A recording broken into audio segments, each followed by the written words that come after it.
All right, folks, welcome in to another edition of the Patriots Beat Podcast here on the CLNS Media Network.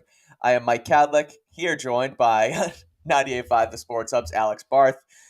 We're about 4 minutes late. I do have to tell everyone who's joining us here on Friday in this mid-afternoon show that we're 4 minutes late because Alex's fire alarms just went off in his apartment. We may or may not have a guest appearance from a firefighter. So it wasn't it's like I live right in there's a couple units in my building. So it wasn't in my unit, but I guess they're all connected. So I just heard a fire truck outside. I guess we'll see. But it was right before we hit go, but I'm good. So let's see how much of the show we can get before it starts again. Because whoever's cooking, I can smell it. It smells great. We're on to food again. But here we are. Yeah, seriously. Again, we're on to food here on the Patriots Beat Podcast. We're sponsored by FanDuel now, which is huge. We love. Go to FanDuel.com/Boston. Sign up, get $200 in bonus bets when you place that first $5 bet. Deposit 10, bet 5. Get $200 in bonus bets at FanDuel.com/Boston. I actually had a listener DM me today and asked about this FanDuel offer. And what this person did is accidentally used promo code Boston. So I want to reiterate that you have to go to FanDuel.com/Boston in that URL, sign up through our URL, and that's how you get your $200 in bonus bets. So please do that. Supports the show, supports our new sponsor at FanDuel. So FanDuel.com/Boston. It's the best app out there. So Alex, let's get right into it because we weren't going to do a show today, but I think we decided that once this man was signed, Mike Gesicki, that it was time to do a show. We got to wrap this thing up on Friday. And so they did it. After the social media speculation, after Mac followed him, after he followed the Patriots, it was in fact true. Sometimes those smoke alarms mean not literal smoke alarms. That's funny. We're rolling. But social media smoke sometimes doesn't amount to anything. This time it did. The Patriots have signed tight end Mike Gesicki. 1-year deal worth up to $9 million, according to Mike Reese. And so they've added another weapon. I don't know if it's quite enough yet, but they did in fact make one more. But they've made a couple moves today, but this was really the big one. So what'd you make of it? Yeah, we're getting there, right? We're getting there. It's starting to really kind of resemble an offense. My first thought, and honestly, this is just me guessing. Bill Belichick has long been a fan of Mike Gesicki.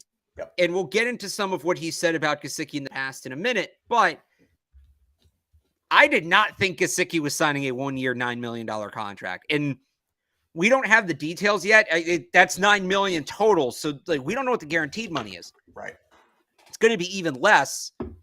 He got only $3 million more than Daniel Ekuale did. I wonder if they just saw what Gesicki's market was. It's a player they like and said, you know what? He's talented. Bring him in and we'll figure it out. You know, if he's a talented player, we can find a role for him. It's not like they're paying him an amount of money where he has to constantly be on the field. Maybe he will be, but at this contract, I thought Gesicki was going to get, I don't know, about what Myers and Juju Smith-Schuster got, maybe a little less. I didn't think 1 for $9 was on the table, and we don't know what the guaranteed money is, so you start there. Right. I mean, and then put it this way, he was franchise tagged last season at $10.9 million. So he does that, and then he takes a pay cut after, which, I mean, and not guaranteed. The franchise tag's guaranteed. Right. And I don't know that it's not that he didn't have a bad year last year. He's not a fit in Mike McDaniel's offense. He's just not. And it was his last 2 years with Flores, he put up good numbers. Like if he puts up those kind of numbers here, it will be the best tight end season in New England since Rob Gronkowski, which I think we would all love to see, right? Right. So here's the flip side of it. And I want to get into some of Belichick's past comments. And by the way, I wrote all of these and I have these all written out, like the actual quotes, on 98.5thesportshub.com right now.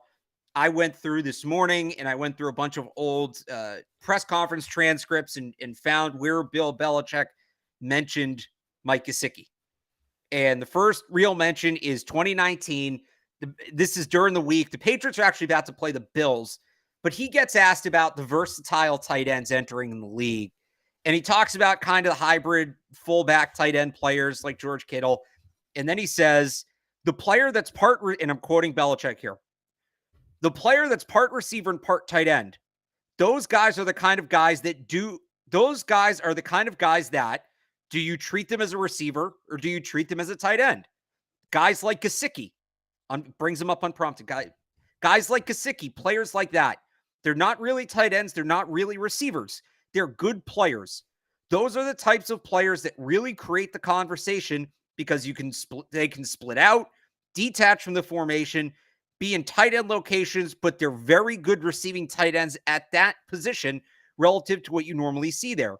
Those are, I'd say, the hard game plan questions to answer with those type of hybrid players.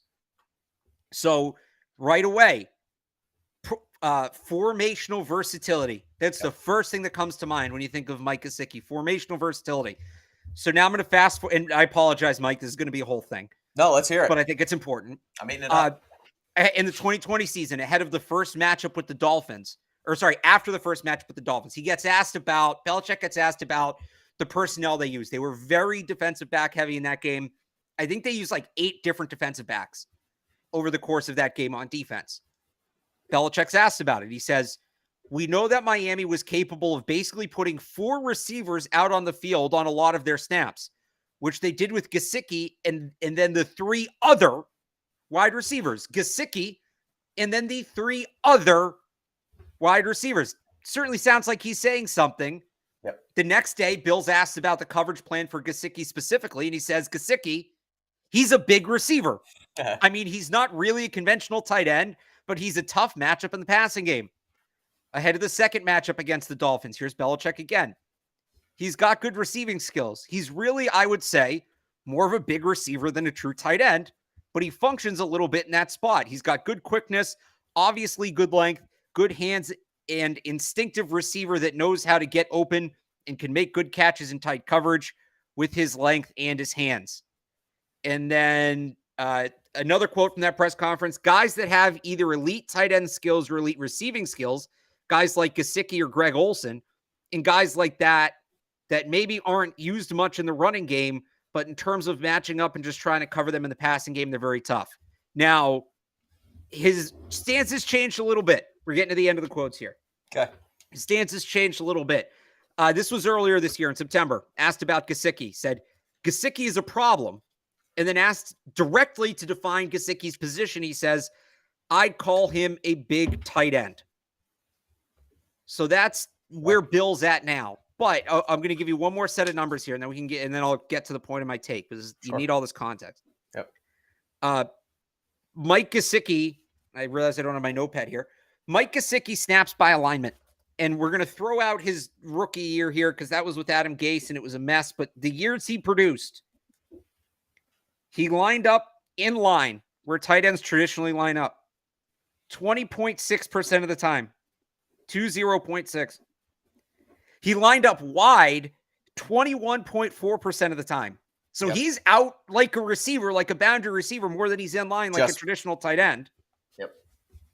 In the slot, Mike, 56.8% of the time. And then he had a handful of snaps in the backfield. So those numbers don't exactly add up to 100. Mm-hmm. But the moral of the story is, I don't think they signed a tight end today. Okay. I think they signed a big slot receiver. All right. It makes sense. I think you can respond. I'm done. Yeah, I was waiting for you to make sure you were actually finished because sometimes you pause for effect. But no, it makes sense. They're not going to use him as an inline tight end. They still don't have a blocking tight end because Hunter Henry is not a great blocker either. And so it's a good thing. It's a good move. Like you said, it's cheap. Cheaper than he was last year, obviously. And those stats make a lot of sense, right? It's not really to play tight end. It's to play the Y, right? Right. And I think about my offense in college, and it doesn't compare to what Bill O'Brien runs, but we had tight ends, and it was basically they never lined up in the line. They were always in the slot, on the line in the slot as the Y, right? And they were the tight ends, but they were just bigger wide receivers that you run sail routes with and seam routes with, and you can then scheme them up out of that position where you have a mismatch on maybe an inside slot cornerback. And so I agree with you. I think that he's not a great blocker. I think he has this giant catch radius. He's 6'6", I want to say, 250. 6'6", yep. 6'6", 250. So he's got a huge catch radius. And I've talked a lot about a security blanket for Mac Jones. a guy who you can, throw it up to and trust to be open and be able to just, chuck the ball up to when you have to in a dire situation. Mike Gesicki can fill that role. And so I agree with you. They're not going to use him as a traditional tight end. They're going to use him to catch the football.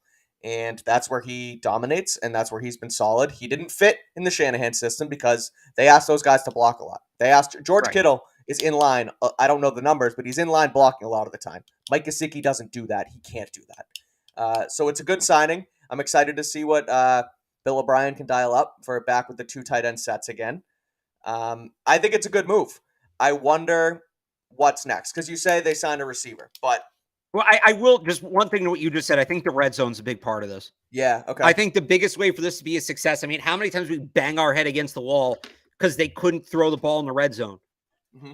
And let's put the Patriots' red zone struggles from 2022 into context here.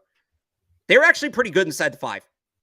Yeah. They never got inside the 5 because they couldn't get that first down you need to set up the end goal, the high red zone, the 25 to 15-yard line. That's where they really stalled out, and they couldn't really throw the ball from there other than checkdowns. Like, they couldn't throw the ball into the end zone from, like, the 15-yard line. And, look, a lot of that was Patricia, but having a guy who excels in that area of the field, I think, is going to be a massive help. So the biggest thing for me, like, for us to get to the end of the year and say the Mike Gesicki signing was a success, if their red zone numbers improve, like, that's huge for me. Yeah, I agree. I want to pull something up too that I saw earlier from Mark Daniels about just where the Patriots are as far as free agency, as far as free agents go. And the one thing that worries me a little bit here is, okay, Gesicki's on a 1-year deal. The next guy they want to bring in, if it's Odell, that's going to be a 1-year deal. If it's Hopkins, he's going to be 31. So, like, assuming they try and make a move for another guy, even if they don't. Next year's free agency class includes Devontae Parker, Kendrick Bourne, Hunter Henry, Mike Gesicki, and that's it for the pass catchers. There's more, but those 4 guys are here this year, expected to be a big focal point of the offense, and then there's a chance they leave. So talking about consistency and talking about building a rapport and talking about keeping guys around Mac Jones in a system, that worries me a little bit. Again, I'm not going to say that they shouldn't have signed Mike Gesicki for 1 year because of this, but it's a little bit worrisome that they don't have a guy who Mac really can be the guy who to build up with, right? Like we talk about Jerry Jeudy being that guy. If they bring him in and sign him to a massive deal, that worries me a little bit. But at the end of the day, I like the signing.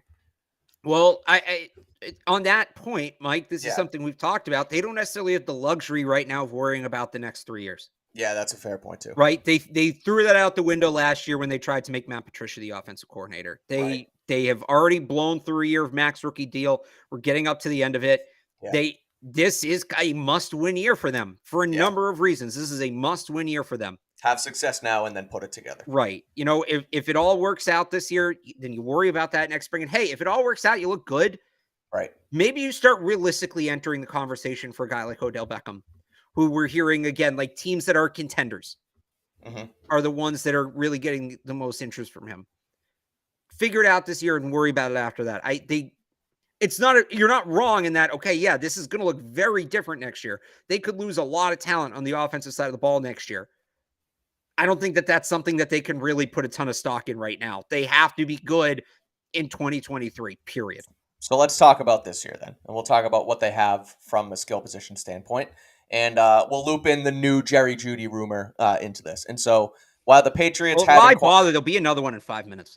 Yeah, right. So as we know, the Patriots have inquired on Jerry Jeudy.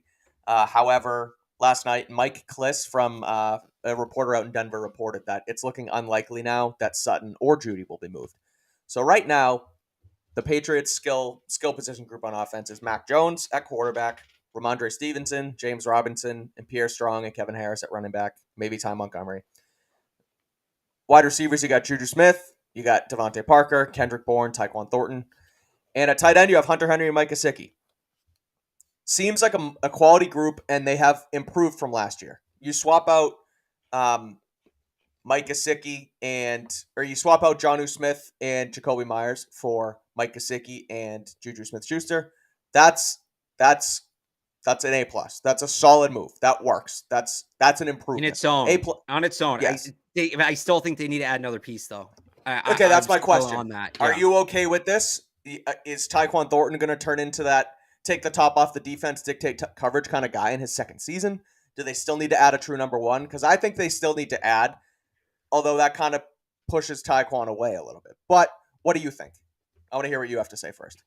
I mean, if they really believe Tyquan's going to take a leap, and he does take a leap, they probably have enough. Yeah. I'd hedge that bet. I'd bring in some, and then look, if it all works out, then Kendrick Bourne's maybe a guy you can deal at the deadline, or Devontae Parker's maybe a guy you can deal at the deadline, but you can't have too much talent at wide receiver heading into training camp. You can't. I'd like to see them add another player. I will say I've come more around to the idea of making it work with Jerry Jeudy since last night since whenever they signed Juju Smith-Schuster, and I was kind of out on him. Yeah. It's grown on me a little bit now, especially now that they add Gesicki, and it's like, all right, well, you have some real size. You can get creative. So yeah, I'm not out on that. The two reports we got, right, from Ben Albright and Mike Kliss were, all right, they want a first or a second and a player. And then the following report, like a couple hours later, was the Broncos are trading him, which to me translated says from the Broncos, hey, you're not giving us enough. Yeah. That price may be high. I'm not overextending to get Jared Jeudy. Now, some of the trades I've seen thrown out there, Kendrick Bourne in a second, sure. Jack Jones in a second. Look, if they're going to be done with Jack Jones, and I don't think they should be, give him another chance because he can play. But if they're done with Jack Jones, rather trade him than just have him sit on the bench like Kendrick Bourne did last year. Jack Jones in a second. Yeah, I could see that. Josh Uche in a second. He's on a contract year. If you know you're not going to re-sign him, it's a good edge class. Okay, sure, you could sell me on that, but I've seen some people say Ramondre. No, I've seen some people say Michael Onwenu. I don't like tinkering with the line right now. Yeah, I wouldn't trade Onwenu. I really don't want to give up the first round pick because they still have other needs. Corner, tackle. I think you need to address one of those positions with a first round talent. Mm-hmm. But if you're reading the chat right now, we do have a little bit of breaking news. Oh, okay. The Dolphins have signed Jake Bailey. Okay. It is breaking news. It's not terribly important, but Jake Bailey, Patriots punter from last season, suspended and then cut. He has signed with the Miami Dolphins. He visited there today and has officially signed. So I don't know if we want to cut off our wide receiver talk. If you want to give a quick I was pretty much done with my points at that point. So. Okay, perfect. But yeah, no, we'll go back to wide receiver for a second, and then we'll talk about the rest of the moves that went on, because I would tend to agree that they still need to bring someone else in, and I like the idea of Jeudy. And I like the idea of Jeudy because that turns into your guy that you trade for, and then you extend him, and money is money at that point, and you do it, and you make him and Mac the guys here for the next 5-10 years. That sounds like wishful thinking, maybe, but I think it would be worth it. They have a little bit of a rapport from Alabama, and I think it just makes the most sense. We've had this conversation for 4 straight days now, and maybe they're not going to do it, but I do think you still need to add something else to the offense to help you dictate coverage, help you find those true mismatches with, put it this way, if you get a number 1, and then you have 2s and 3s on Juju Smith-Schuster, Mike Gesicki, Hunter Henry, Kendrick Bourne, like now you're cooking with something, and now you allow Bill O'Brien to really run that offense with high-quality skill position players. And a quarterback in Mac who's smart in an offense that, is really utilizes the quarterback making smart decisions and kind of using his brain. And so we'll see what happens. I think there's definitely still room on the wide receiver front to do so. And I think they may end up making that happen. We will see. But let's continue on. And do you want to say anything more on Jake Bailey? Do you want to do Jake Bailey? I'm interested to see if he can get back into shape, because we know what he looks like when he's healthy, but he basically hasn't been healthy for 2 years, and I think he has a little bit of the yips. Back injury; those are usually like muscle things. The humidity, the hot weather in Florida might help him out. Yeah, loosen up. Look, it's given what Patriots special teams have been. If he turns it around in Miami, that's going to be a thing. We're going to be like, well, why couldn't they figure it out with this guy? Because we know he was talented. So he was an All-Pro in 2020. Is that right? Right. He was an All-Pro in 2020, which was Joe Judge. I believe Joe Judge's last year here, right? Yes. Yeah, he got hired in New York in 2021. So if they can't get like and look, I said this it's a little different, but when they cut Ryan Allen for Jake Bailey, Ryan Allen should have been the MVP of Super Bowl 53. The Rams Super Bowl, right? Yeah. And they moved on, and it was a little head scratching, but look, it worked out. Yeah. At least initially, where he had that great year. He was good as a rookie. Bailey was in 2019, and he had an all-pro year in 2020. They've got to hit on the next guy now, because it is going to be something people look at. If Bailey starts killing it in Miami, it's a rough look. Why could they fix him, but the Patriots can't? Right. And they clearly have a wide open roster spot, because as much as Michael Pilardi was a cool dude and had that one really solid game, they need to fill the punter position. So if they lost out on Jake Bailey for whatever happened with this suspension and him, screwing around with whatever it was with the training and all that, that would be too bad if you missed out on a guy who was an all-pro, had some injury problems, and now goes to Miami and is a quality punter. So I guess we'll have to wait and see. But Jake Bailey is now a Miami Dolphin. He stays in the division. Before we continue on, I do want to shout out FanDuel once again, because Massachusetts, we need to listen up. This is serious. The wait is finally over. FanDuel, America's #1 sportsbook, is now live in the state of Massachusetts. New customers in Mass can go and get in on the action with $200 in bonus bets guaranteed when you place your first $5 bet. Just sign in at FanDuel.com/Boston. You can bet on all your favorite sports, from the money line, point spreads, player props, and more. Go to FanDuel.com/Boston. It'll take you right to the app. It's super easy. The app's the best around. There's a bunch of bonus bets and free bets that you can use on us. And the user interface is super simple, unlike some of the rest of the apps out there. So don't miss your chance to go get $200 in bonus bets, win or lose. Like I said, the app is awesome. It's safe, secure, and super easy to use. Just visit FanDuel.com/Boston and make every moment more on America's #1 sportsbook. 21 plus and present in Mass. First online real money wager only. $10 first deposit required. Bonus issued as non-withdrawable bonus bets that expire in 14 days. Restrictions apply. See terms at sportsbook.fanduel.com. Gambling problem? Hope is here. gamblinghelplinema.org or call 800-327-5050 for 24/7 support. Again, that's fanduel.com/Boston. All right, the other big Patriots move today, Alex, was Jalen Mills. The Patriots cut cornerback Jalen Mills today. He doing so will save them roughly $5 million in cap space. But the room, as small as they are height-wise, got a whole lot smaller with Jalen Mills leaving. Mills was, I believe, one of the only corners that was 6 foot or higher. I'll give you the I can give you the list here.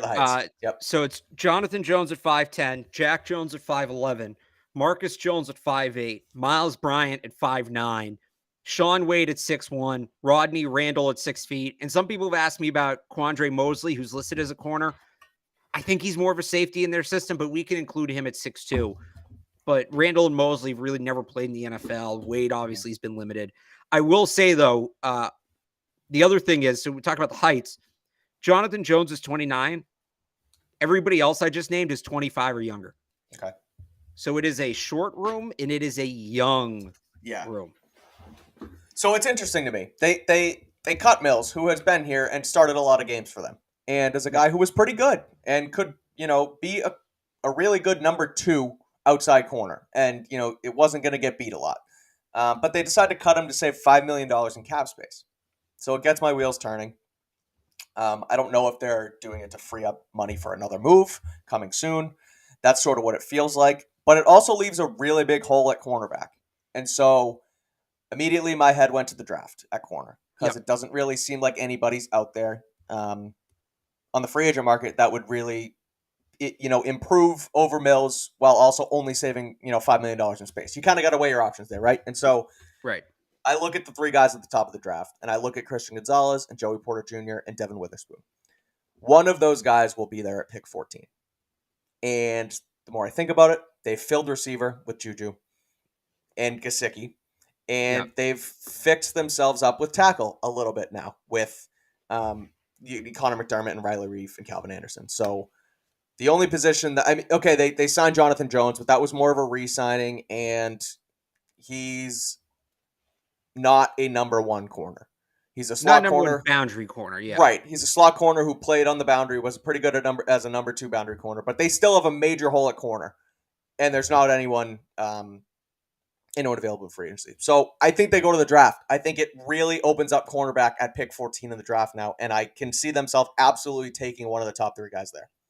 So if we fall, I don't know if we can call it a trend. It's been 2 years, but the 2 years that Matt Groh has kind of been like the head personnel guy, right? Mm-hmm. And people have heard me say this before. 2021, throw out positional value. Biggest hole in the depth chart was quarterback. They took a quarterback.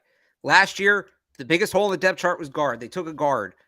Coming into all of this, I felt like the biggest hole in the depth chart was obviously tackle. It's corner now. Yep. They've added Riley Reif, who they gave like low-end starter money to. He's going to make the team. I don't think their plan is for him to like be the answer, but that's the second biggest hole because at corner, like, what are you doing? You have to face guys like T. Higgins. You have to face guys like Devontae Adams. You have to face these big receivers. And at the end of the day, like, this is what the Bengals did last year. Marcus Jones, Jonathan Jones, they're kind of sticking with these guys. Yeah. And then what the Bengals figured out was, all right, we're just going to throw jump balls then. We're not even going to try to beat you with routes. We're just going to throw the ball 10 feet in the air. Right. And Marcus Jones, great player. Like, I think he's going to have a lot of success in this league. But 5'8's 5'8, 5'9's 5'9. Like, you can't coach height. Can't teach height. And can't when you have teach a 6'4", 6'5 receiver, it becomes a problem. So I look at it right now. I still think tackle's a must in the top 100, but they're probably in a spot. Now, I would still take tackle in the first round, but it doesn't matter because I'm not making the decision. Okay. I think they're in a spot where Riley Reif can start at right tackle to start the season. They can take a guy who's maybe a little more raw on day 2, a guy like Darnell Wright, coach him up, right? And then maybe if he doesn't take over during the year in 2023, he's your starter in 2024. He steps into that role. Mm-hmm. What exactly is the plan at corner? So and that's remember, why they still I want to cut you off. Yeah. Only because if you don't know the plan at corner, then why are you still taking tackle in the first round? Why wouldn't you not take corner? Because I think you can get first round caliber corners in the second round this year. Okay. Like I've said this before, Julius Brents, Darius Rush, those guys are going in the first round most years. This year's just insanely stacked. Okay. Right. Yeah. I think the gap between, say, like Joey Porter and Julius Brents is a lot smaller than the gap between, say, Broderick Jones and Anton Harrison, or Broderick Jones and Darnell Wright, right? That's why. Fair. Not saying don't address it, but the point being, go ahead. Corner, like, what are you doing at corner? There isn't a clear path, and we still don't know. Look, we'll get to Taylor Rapp in a second here. It sounds like they're still talking to him. Yep. But he's not a lock to sign. What are you doing at free safety? Is it going to be Jonathan Jones? Because now not only are you short, you're also really just don't have a ton of depth there. Yeah. So I think cornerback is clearly the biggest need on this team. The last 2 years, the 2 years Matt Groh's been in charge, the biggest need becomes the pick in the first round. Yep. Maybe they trade for corner tomorrow and you can throw this all out. But as it stands right now, really feels like it's setting up for corner in the first round, corner at 14. And I mean, you said the 3 guys. It's Christian Gonzalez, Devin Witherspoon, Joey Porter Jr. I think they've established themselves as the top of this class. Now, I don't think Christian Gonzalez makes it to 14. I would be really surprised. Yeah, I'm ready to Sharpie him in at top 10. I don't know that they get their pick of Witherspoon and Joey Porter, but I think they should get one, like you said before. And the one other guy I'll throw in, even if there's a run on corners and they lose all those guys, I like Deonte Banks from Maryland. Very, very good combine. I kind of went back. I rewatched his film a little bit. He wouldn't be a bad pick either. I'd rather have Porter or Witherspoon, but like, I'm not going to, if they both go, I wouldn't be crushed if they take Banks at 14. How tall is Banks? I think he's just, I forget if he's 6 foot or 6'1", but like he's tall enough. I wouldn't say he's tall, but he's tall enough. Maybe 6'1". If he's 6'1", like that's the sweet spot for corners right now. Is 6'1". So All right, he checked in at 6 foot and 3/4 at the combine. It's fine. It's tall. Yeah, that'll work. Just get him some longer spikes on his cleats. For a room that's desperate, that'll work. And he ran the fastest 40, right? Did you say that already? Maybe not the fastest. Maybe not the fastest. He ran a 4.35. Yeah. He was fast. Yeah, so that'll do. No, I think Darius Rush. Like Darius Rush is the guy I really like, but he's a little more raw. Yeah. He's going to second round. Yeah. Wait, hang on. Now I want to see who ran the fastest 40 of all the corners at the combine. Oh no, it was DJ Turner because he had the fastest 40 of anybody. Banks was third. So the reason you were thinking that is DJ Turner ran a 4.26. Jacorian Bennett, who's the other Maryland corner, ran a 4.3, and then Banks ran a 4.35. Okay. And those are the top three. Gotcha. But Bennett's 5'11" and hasn't played nearly as much, and is more inconsistent. If they want to take Banks on day 3, that's if they want to take Bennett on day 3, that's fine. But Banks to me is the guy. All right, I want to pull something up real quick for the guy, everyone watching. Juju Smith. Yeah. Juju Smith is here. All right. Juju Smith is in Foxborough. He has signed officially his contract with the New England Patriots. He's on the field. So Juju is here.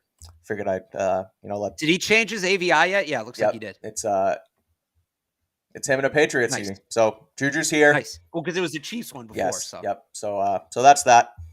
I figured I'd throw that up there before we get back to cornerback. Juju is in the building and has signed with the Patriots. Back to corner. You mentioned trading for one. They should have been in on Jalen Ramsey. I'm still fine that they passed on that. I'm still perfectly fine that they passed on that. Who's available? Who? I have no idea. I just kind of said that. Off the top of my head, I really can't think. Maybe they had a veteran guy like Marcus Peters is a guy I like for them. Okay. It's still probably their first round pick. Yeah, that's what I'm thinking. Yeah. But I like it in the first round.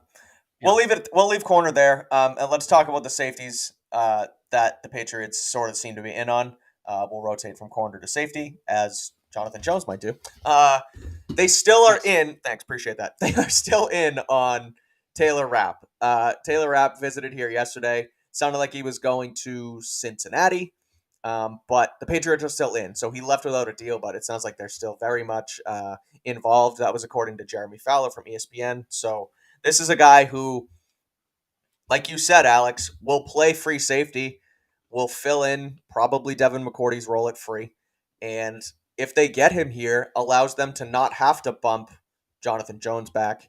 And, I mean, if Mills was here, it would have allowed them not to have to bump Mills back. But regardless, This feels like something that probably should get done. And, put this one over the finish line. Get yourself a true free safety in here in Taylor Rapp who can do the job. And if they're still on him like it says they are, feels like we could be, involved in maybe a bidding war with Cincinnati. I don't know. I mentioned that last night on the show. But what do you think about them still, continuing to stay involved with Rapp?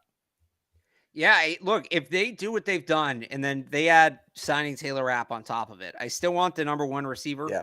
I'm still interested in Judy and Hopkins and Beckham and that group. But they add Rapp to what they've done. Solid first week. Yeah, it really is. That is a solid, not to take away from what they've done. I'm not saying if they don't sign Taylor Rapp, it's a failure, but I don't know. It feels like one more move really kind of.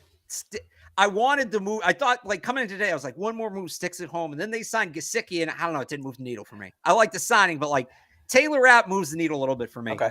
I'm like, all right, they're not going to try playing somebody out of position back at safety. Right. They're not going to try throwing somebody back there who hasn't been back there, who's not necessarily the strongest tackler. They're going to put a guy back there who is truly, honestly a fit at the position. I'd feel really good if we can come away saying that. I think, by the way, that's true about Nick Scott as well. I just like Taylor Rapp a little bit more. I like the makeup. Okay. I'll be honest, I'm more familiar with his game too, so that may be part of it. Yeah, but we can touch that too, because they are Patriots are also interested in Nick Scott, also a Rams safety. That was from Mark Daniels from Mass Live, who reported that he has 157 tackles and 4 interceptions over the last 4 seasons in LA. Solid player. But I'm kind of with you. I would rather Rapp over Nick Scott, but they're in on the safety position. That is factual. They are in and involved in talking to those guys. I like also Rapp's 25, right? I believe. He's a guy. So like Scott's going to be entering his age 28 season. Right. 3 years is a lot, right? In the NFL. Yeah. So Taylor Rapp is 25. He just turned 25. That's a guy to me that like can grow with the program, right? Has the potential to become a guy here, right? Because you don't want to have a ton of rotation at that spot. You'd like to have some consistency at that free safety spot. And, he's 25. Maybe he's got a year or two still of progressing and getting even better. And then maybe you go to another contract. And like he, to me, is like a guy that could be here for multiple contracts, Taylor Rapp. So that's why I'm not gonna be mad if they sign Nick Scott. Like the whole thing I just said about, hey, they have that position locked in. I'll still feel good about it. But if I could pick Taylor Rapp. Yeah, I would. If I could pick Taylor Scott, sure, put them together. Yeah, I would agree. That's sort of how I felt about Jesse Bates when that was an idea. Well, I mean, yeah. But I'm just saying, like, 25-year-old, younger, can be a guy who grows with the program here. Obviously, the price was way too high. So if you can get Taylor Rapp to fill a role, I'm okay with that as well. So we'll see where that goes. But Patriots are in on safeties. The other sort of piece of news around the league that I wanted to touch on before we open it up for Q&A and wrap up this week of free agency was Jonah Hill. That's the week. Jonah Williams. Yeah. Wow. Okay. Jonah Williams, tackle for the Bengals, left tackle. He has requested a trade. The Bengals signed Orlando Brown this week to a mega contract, and I think the idea was that Jonah Williams would bump to right tackle. Jonah Williams does not want to do that, and I don't blame him. You get paid a lot more money at left tackle, and he should, try and stick a left tackle. And so he requested trade. They still have question marks on the line. Trent Brown they could cut, save a lot of money. I think it's $10 million. Are you interested in bringing Jonah Williams here? He's a guy who I think played with Mac Jones. He played with Mac Jones at Alabama. Sounds right. Was his left tackle at Alabama. I remember when everyone was in a big scuttlebutt about Belichick and Josh McDaniels being on the field at Mac Jones's pro day. There was a clip, and Bill Belichick asked, "Who's the best player here?" Nick Saban told him it's Jonah Williams, and so no, that wouldn't be because Jonah Williams drafted in 2019. We're thinking of somebody else. Okay. Anyway, so maybe it wasn't. He would have played with Mac, but he wasn't the starter that full season. The starter that full season, I'm finding it. Probably Tua. It's probably Tua. Right. Well, Tua got hurt. You're thinking of Landon Dickerson, who was he was his center. The guy who was doing cartwheels with the torn ACL. Yeah. Yeah. Okay. All right. Well, regardless. Not taking anything away from Jonah Williams, but yeah, you're thinking of Landon Dickerson. Okay, sure. But regardless, I think so. Still, Jonah Williams was the guy who Saban told Belichick that he's the best player here. No, because he wouldn't have been at Max Pro Day. I think it was a different pro day. I'm saying I think it was a different pro day. That's where my confusion is. Regardless, Jonah Williams, Alabama tackle, was a solid player in college. He was a first round pick. Request a trade. Alex, should the Patriots make a move for him? Let's see what they want, right? I'm not giving up 14. It's a good tackle draft. You're going to get somebody much cheaper, somebody you don't have to pay soon. But I like the idea of having an established player at the position. I'll say this: they don't need to have him and Trent Williams on the roster. If they cut Trent Williams, this becomes much more real to me. Yeah. But if they're going to have Trent, I don't need to see Trent Williams and Jonah. I'd love to see Trent Williams here.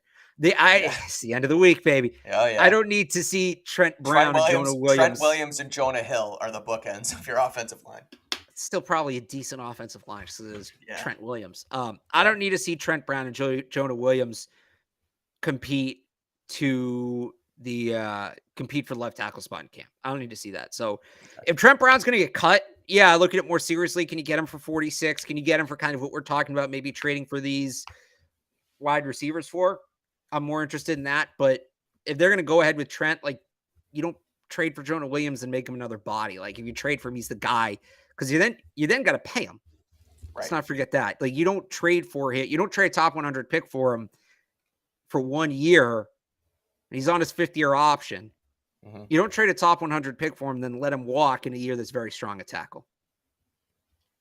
Fine by me. I just, again, I think that Jonah Williams' upside at this point might be higher than, call it Trent Brown. But I still think at the end of the day, probably go into the draft with it, keep the sort of piecemeal offensive line you've got going now, and then move forward. But he did request a trade, so I wanted to put that on the table. Sure. So that's the big Patriots news of the day. It is Mike Gesicki is here. Jalen Mills is gone. Jake Bailey is gone. They have interest in Taylor Rapp and Nick Scott, and Jonah Williams is on the table for trade. That being said, we got about 20-ish minutes left. Maybe cut it a little bit shorter than that. But let's get to some questions if you guys have them in the chat. And we'll wrap this week of free agency up using you guys to run the table before we get out of here. So fill up the chat as we finish this thing up. What do we got? Let's see. No questions yet. So, all right. Hang on. Oh. I'm going to do this. Do this. I almost did it on Twitter earlier. I didn't. Oh, where'd it go? Sorry. Somebody talking about Josh Allen. That's not it. Although we can answer this. Cutting Trent Brown doesn't make sense. What would they do with the cap space at this point? Odell Beckham. Right. Or Hopkins is going to want a new contract. Or Judy's going to want a new contract. Like, trust me, they could find ways to use it. Right. Somebody, so I this must have been the second half and back and forth, but like, I'm guessing this is something about the Bills winning the division. Yeah. I don't know anything like he did, but I'm going to go Brian Windhorst here. Something's happening in Buffalo, right? Stephon Diggs last week goes on the shop. Let me find the exact quote. You're pulling a page out of my book here. Yeah. Stephon Diggs last week goes on the shop and says, asked about the Bills' lack of success in the playoffs. Doesn't make any sense. I'll rack my brain with this S at this point. I think it's more execution than anything. S is small little pieces on why it's not going right. We've got the players. We've got the plays. Why S ain't coming together. That's where you draw some of those questions. This is after, of course, he had that tweet storm after he blew up at Josh Allen after they lost. Then he had the tweet storm. Yep. And then, meanwhile, now it looks like on Instagram, he's unfollowed the Bills and followed the Cowboys, taking all his Bills pictures off social. Then you had Cole plays there. Then you had Cole Beasley today. I don't think he was asked about it, actually. I think he said it unprompted. Said something along, I don't have it exactly in front of me, but something along the lines, actually, no, wait, I do. It should be right here. Cole Beasley, unprompted. Only QB in the entire league you can put in front of Rodgers right now is Mahomes, and that's it. The disrespect is crazy. This is Cole Beasley, who plays for the Buffalo Bills. Caught passes from Josh Allen. Yep. This is now two Bills receivers. I don't want to say we're throwing Josh Allen under the bus, but I think maybe have some questions. That's it. I just think that's interesting.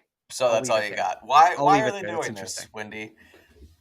Well, maybe Buffalo isn't the football utopia it's been painted to be for the last 2 years, I guess is my point. They just are better.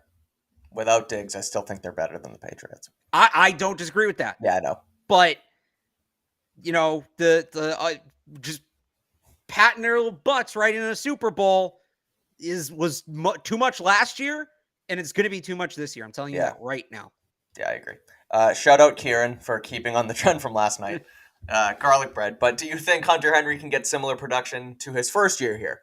Hunter Henry's first year, he had 9 touchdowns. This year, he had 2. Plain and simple, he was much better the first season with Josh than he was in year 2 with Matt Patricia. I think that they're going to dial it up for Hunter Henry, especially with the addition of Gesicki. I don't know if the numbers will be the same as year 1, but the overall impact that he has on the team will be the same, if not more. I expect big things from Hunter Henry from a receiving position this year. Well, it's tough to say because we don't know how they're going to use Gesicki, right? But relative to the playing time, yes, I think he can get back to the numbers. Everybody's production was down last year, and we all know why. So I don't think it's unrealistic. At the same time, I think from a fantasy football point of view, I think the numbers are probably a little lower just because Gesicki's going to cut into some of those reps. This is a good question. Here. Still draft Darnell Washington at 46. Mike's guy. Mike thinks he's not going to be there. Mike thinks this is disrespecting the board. I do think that's disrespecting the board. I don't think Darnell Washington will be there at 46. He's too dang good. That being said, he's a blocker. The guys who are here are not. So I think it still could be in play. especially with Gesicki only here on a 1-year deal. I'll leave it at that. I think when it comes to tight ends in the draft as a whole, I really like the idea still of getting a project player on day 3, at really any kind of player. Because like you said, Henry, Gesicki, 1-year deals, contract deals. What better player to mentor Zach Kuntz than Mike Gesicki, who's the same player, right? Yep. So I'm in on that. But like you said, they don't have that blocking tight end right now. I think people are maybe a little too worried about that because we know in a pinch they'll throw another tackle out there. Yeah, right. Right, to take care of it. And now they have the depth. And they have the depth. And by the way, I think Calvin Anderson's like a sneaky good 6th tackle because of his athleticism. But you know, it's more predictable and it's not ideal, but they'll do it. They can do it. That being said, if they are going to take a tight end in the top 100, it's Darnell Washington. That's the guy at this point. Like we can be done with Michael Mayer. We can be done with Dalton Kincaid. We can be done with Luke Musgrave. We can be done with even Sam Laporta. Sam Laporta is probably the second guy, if you were to say behind Washington, who's the one top 100 tight end you look at for them. But in terms of the likelihood, not necessarily as a player, but in terms of the likelihood for the Patriots, the fit for the Patriots, it's a big drop off from Darnell Washington to Sam Laporta. I agree with you. I don't think Darnell Washington's there at 46. I still don't know that he makes it, that he ends up in the first round, though. Like, he could. It wouldn't surprise me if he goes towards the end of the first round. I look at the Bengals sitting there, don't need a tight end, can kind of afford a luxury pick. Now, safety might be in play there too, but it's not a great safety class. Like, I don't know that there's a player that makes sense to take there at safety for them. But like a Barmore trade, you trade up into like the late 30s, early 40s if he falls a little bit. If they're going to draft a tight end in the top 100, to me, that's what it looks like. If he's there at 46, makes a ton of sense, actually. Yeah, it does. I agree. I like it.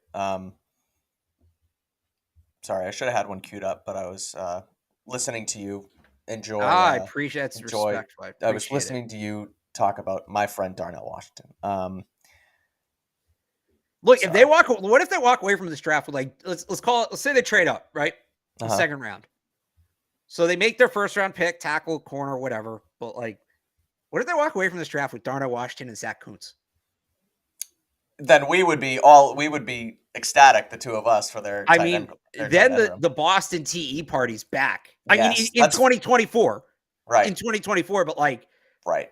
Holy crap! What a pairing that would be. If they roll out Henry and Gesicki this year, and then the following year let them walk, and it's Darnell Washington and Zach Kuntz, we are cooking with freaking gas on Patriots. That would be fun. And look, they have 11 draft picks. Like, they can kind of fool around if they want. If Kuntz falls a little bit, that's an interesting thought. Yeah. I don't think they're going to do it, but it's a fun thought.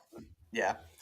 So we said that Christian Gonzalez probably won't be there at 14. So if you had to choose, would you go Porter Jr. or I swear to God, I almost just said Reese Witherspoon. That's ridiculous. That's how much this is kicking my behind. But Devin Witherspoon or Joey Porter Jr.? I'd go Porter Jr. They would go Witherspoon. Let's go. Like, history tells us they would go Witherspoon. I'm not buying that. I'm just not. I don't think that Joey Porter is truly going to have a factor in their draft. It's not even a Joey Porter thing. It's a Penn State thing.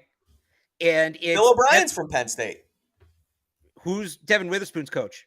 If this was like Bill O'Brien was at Penn State when not even when Mike Gesicki was there. He recruited Mike Gesicki and then left. This is so far removed from that. Who's Devin Witherspoon's head coach? At Illinois. Right? It's Burt Bielema, former Patriots assistant, friend of Bill. Yep. That's why they're going to go with Witherspoon over Porter. They know the player, but they should know the player better.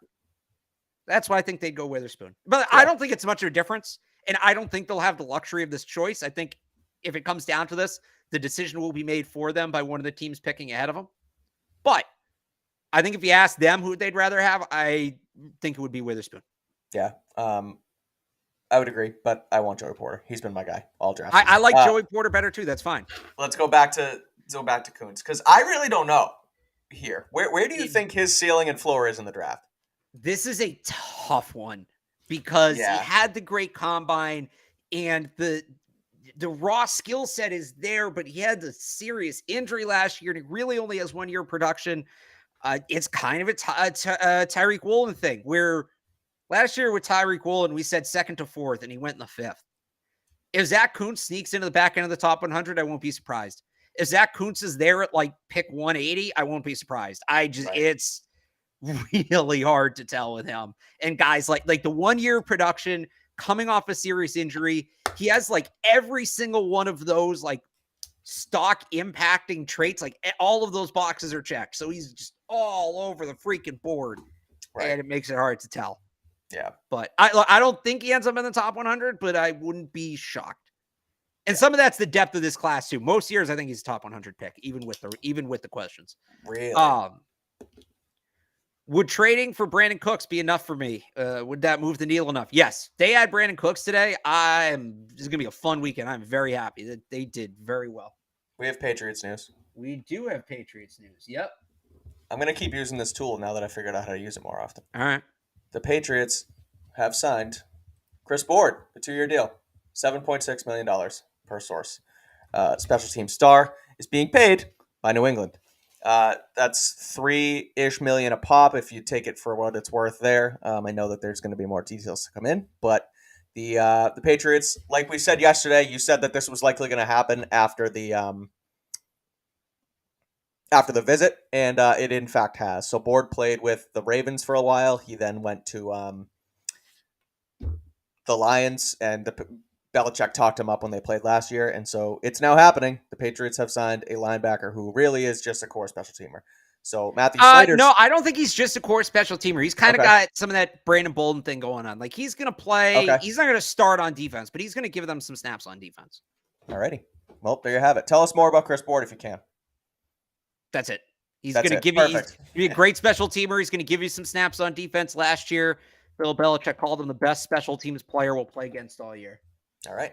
Are you okay with them shelling out $6.7 million over 2 years to him? Yeah, there's not going to be a ton of guaranteed money on that. All right. Yeah. And if you're complaining about this money and you're somebody who also complained about the special teams last year, no, pick one. Like this guy? Yeah. So it's seven. It's first of all, it's 6.7. It's over 2 years. So that's like 3 and change a year. And we'll see how much is guaranteed. His cap hit's going to end up being like 1% of the salary cap. So I'm not too worried about it. Yeah. So yeah, that's that. We have brought in another special teamer. Let's wrap up a few more questions before we get out of here. Should the Patriots draft a center? So I've seen a lot of centers on like mock drafts people send me. Yeah. They could take one late. I don't know. I think they really like Cody Russi, who they signed last year as UDFA. They have David Andrews. I don't mind getting another, and they still have James Ferentz. I don't mind getting another center in the equation, but you can do that like 6th, 7th round. I don't think they need to. Like I've seen people mocking centers to them in like the 4th round. That feels too much. That's too rich for me at that point. Yeah, I don't know there. I would agree. And I know that we've talked about it. I think we talked about it towards the end of the season where we didn't know if David Andrews would come back. Just he's getting up there in age, and it kind of feels like he had a health scare at one point, and he's sort of the old guy on the team now, older guy rather, but he's still here. I don't know how much longer he'll be here, but he's here for this year, so I don't think they necessarily need it. I'm with you. All right. Matt, sorry, I'm just trying to filter out these questions. It's a lot of people mad about. Let's bring this up. A lot of people mad about the signing. What do you think about Zay Flowers at 14? Like, I keep hearing this, and I talked about it last night when I was on the Pat's Pulpit show with Pat Lane, and it's like talking about redundancy with Judy and Juju. If you bring in Zay, I feel like that adds even more redundancy to the slot receiver position, where maybe rather a bigger guy, but at that point, I don't want to take Quentin Johnson at 14. So I kind of, as much as I was in on wide receiver at 14, I kind of feel myself peeling back a little bit more there. Yeah, if he was like faster, and he's fast, but he's not that. If he's like a burner, right? If he was like a low 4.3 guy, I'd be like, all right, maybe, yeah. But again, there's so much redundancy with Juju, and again, I think Gesicki's going to end up being a slot player as well, and Bourne's going to contribute there, and you need a clear plan for a player you take in the 1st round. Right. How is this player going to contribute? And the answer to that, like, it should be a significant amount. There should be things built around them. I just don't see that with Zay in New England. And it's not about him, the player. It's just he's gonna if they draft him, he's gonna end up playing like 30% of their snaps, and we're all gonna sit here and talk about how it was a bad pick. Yeah. I zero interest in that. Right. So unless they're gonna start trading receivers, which, by the way, if they trade a receiver, it's probably for a receiver. Like the one trade we're all talking about right now is Jerry Jeudy. Right, it's the Jeudy trade. And by the way, if they add Jeudy, then absolutely not. And there's still going to be people that sit here and say, all right, well, they've added Juju, they've added Gesicki, and they've added Jerry Jeudy. So now all they need to do is add Zay Flowers, right? Like, no, I get you guys like him. He went to BC. It's cool. That ship to me has sailed. Yeah, I agree. Is this similar? Well, this to me, Edelman and Amendola, yes and no. Like, you're going to, if it's Jerry Jeudy, yes. Right. Those are two guys who are very experienced, and they really dumped a lot on their plates. Doing that with a rookie is a massive ask. I would also say that was, a few years ago. The slot corners in the league now are much better than they were then. Teams are more equipped to handle dual slot than they were then. Right. I did. So Mac trolled last night or 2 nights ago after I tweeted the thing about the following. Mac then went on another following rampage and just followed Odell and Hopkins to continue messing with us. And DeAndre did end up following him back. DeAndre Hopkins did also follow Dak Prescott on Instagram, and there's been some rumors that he could end up in Dallas as well. So I think the Instagram following thing is over. I do want to not take all of the credit for that because I did see a few on Twitter and other people noticed everything as well.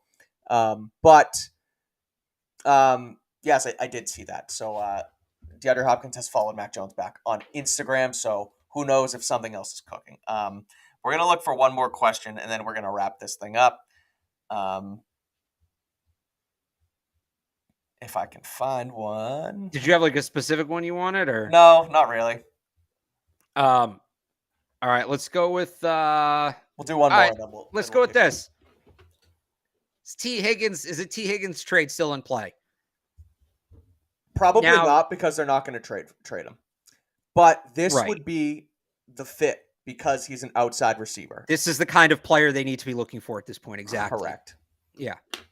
So it's probably more likely a guy like Hopkins than Higgins. Yeah. But yeah, he would be the guy. Like, that's if you could like plug a receiver into this, of all the guys who've been rumored to be available this offseason, it's T. Higgins. You plug 14. T. Higgins, it's going to be 14 and next year and probably the year after that. But you plug T. Higgins. All right, that's a bit of an exaggeration, but it's going to be more than 14. It's at least one more top 100 pick, current or future. Yeah. You plug T. Higgins into this. Okay, here we go. Mm-hmm. Now they're real. Now it's more than just, all right, they're going to be better than they were last year. Now it's like, all right, they're going to be like something. Yeah. So. Yeah, we'll see. Yeah. I don't think it's going to happen, but this is the time to do it. Yep. We're going to wrap it up now. Thank you guys so much for joining us this week. 5 days in a row. It's been fun. We'll be back next week to put another, not a bow, because things are going to continue to, go on throughout free agency, but we'll talk about what happened over the weekend. Hopefully we get some more Patriots news that we can touch on, but we'll be back Tuesday. I do want to shout out FanDuel, FanDuel.com/Boston. What you can do now is actually scan this code right on screen and sign up at FanDuel.com/Boston, and you will get $200 in bonus bets. Again, that's FanDuel.com/Boston. Helps us out, helps the show out, helps out CLNS Media. And so we appreciate it, guys. Thank you again for joining us. Until next week, you can follow Alex on Twitter at RealAlexBarth. You can follow me on Twitter at Mike Kadlick. Read both of our stuff at 985thesportshub.com and CLNSmedia.com. Again, thank you all for joining us this week. It's been fun, and we'll be back next week with even more Patriots news here on the Patriots